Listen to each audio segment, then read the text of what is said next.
आज से 150 साल पहले यदि कोई इंसान उड़ने की बात करता, तब उस इंसान की बात लोगों को हजम नहीं होती थी।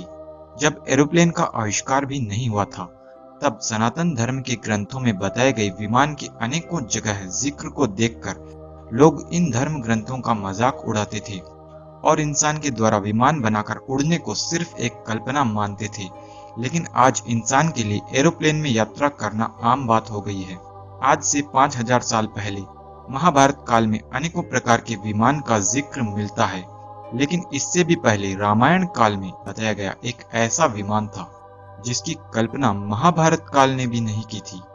ऐसा विमान रामायण काल में था जिसके बारे में जानकर बड़े बड़े वैज्ञानिक भी हैरान हो सकते हैं। वह है रामायण का पुष्पक विमान।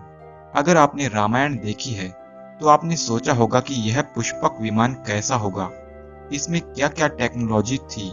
आइए जानते हैं आखिर पुष्पक विमान में ऐसा क्या था जो इसे अब तक का सबसे बड़ा आविष्कार सिद्ध करता है। पुष्पक विमान को ब्रह्मा जी की आज्ञा से विश्वकर्मा ने बनाया था।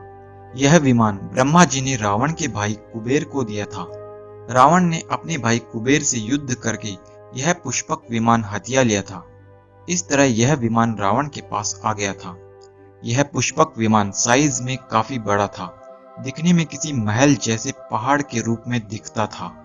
यह आकाश में गमन करने वाला विमान होकर भी एक महल भी था, जो अंदर से एक आलीशान महल के जैसा था, जिसमें सारी सुख सुविधाएं मौजूद थी। यह विमान देखने में काफी खूबसूरत था। बाहर से दिखने में ऐसा लगता था जैसे किसी महल को पुष्पों से सजा दिया गया हो और चांद की तरह चमकदार दिखाई देता था। इसी वजह से इसे पुष्पक विमान कहा गया।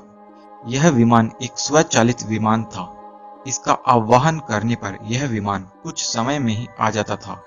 यदि इस विमान को कहीं जाने की आज्ञा दी जाती, तब यह स्वयं उस स्थान पर चला जाता था। यह विमान मन की गति यानी मन के नियंत्रण से चलता था। चलने वाले की आज्ञा के अनुसार उड़ना, रुकना, उतरना, यह सब काम हो जाता था।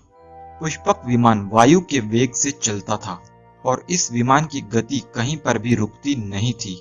यह विमान स्वयं आकाश में किसी दूसरे बादल के समान ही जान पड़ता था।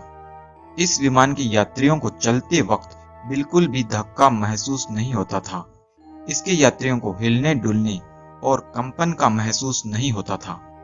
मन में जहां पर भी जाने का संकल्प होता, यह विमान वहीं पहुंच जाता था। यह विमान चालक की इच्छा के अनुसार छोटा या बड़ा रूप भी धारण कर लेता था। पुष्पक विमान न अधिक ठंडा था न गर्म रहता था। हर ऋतु के अनुसार यह आराम पहुंचाने वाला था। पुष्पक विमान की एक ऐसी खासियत भी थी कि यदि कोई विधवा स्त्री इसमें बैठ जाती, तब यह उसे धारण ही नहीं करता। यह विमान उड़ता ही नहीं था। जब मेघनाद श्री राम और लक्ष्मण को नागपाश से घायल कर देते हैं, तब रावण त्रिजटा राक्षसी को कहता है कि वह सीता माता को पुष्पक विमान पर बिठाकर श्री राम और लक्ष्मण जी के शव को दिखाने के लिए जाए। जब माता सीता पुष्पक विमान में बैठती हैं और श्री राम और लक्ष्मण जी को नागपाश में बंधे हुए देखती है, तब वे सोचती है कि श्री राम और लक्ष्मण मारे गए। लेकिन त्रिजटा राक्षसी उन्हें ये रहस्य बताती है कि श्री राम जीवित है, क्योंकि अगर वे जीवित न होते, तब पुष्पक विमान माता सीता को विधवा अवस्था में धारण ही नहीं करता। रामायण के अनुसार पुष्पक विमान की यह सबसे बड़ी खासियत थी कि यह विधवा स्त्री को धारण नहीं करता था। आखिर वह कौन सा विज्ञान था जिससे यह विमान यह पता कर लेता था कि किसे धारण करना है और किसे नहीं? यह एक बहुत बड़ा आश्चर्य ही है। तो फ्रेंड्स, पुष्पक विमान की यही सबसे बड़ी विशेषता थी जो इसे विमानों के इतिहास में सबसे ऊपर रखती है।